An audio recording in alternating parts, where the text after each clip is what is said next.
তেলাওয়াত করছি। আমাদের আয়েশা সিদ্দিকা রাদিয়াল্লাহু আনহা থেকে রওয়ায়াত, আতা ইবনে আবি রাবাহ রাদিয়াল্লাহু রাহিমাহুল্লাহু তাআলা বড় তাবী ছিলেন।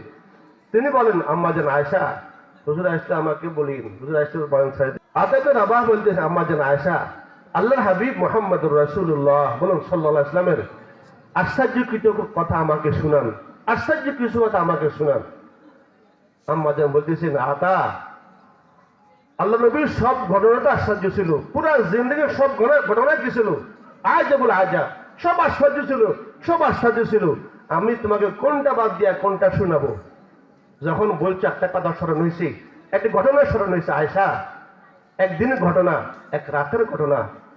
হযরত রাসূল কারীম সাল্লাল্লাহু আলাইহি সাল্লাম, আমি একসাথে এক কম্বলে শুয়েছি, একসাথে এই কম্বলে শুয়েছি। কিছুক্ষণ পর রসুল বলতে, আয়েশা, এটা আমি যাইতে পারিনি, উঠতে পারিনি, আমার মালিককে আবাদত করতে পারি। আয়েশা, আমাকে সুযোগ দাও কিনা। ইয়া রাসূলুল্লাহ, ওঠেন ওঠেন ওঠেন, কোনো বাধা নাই।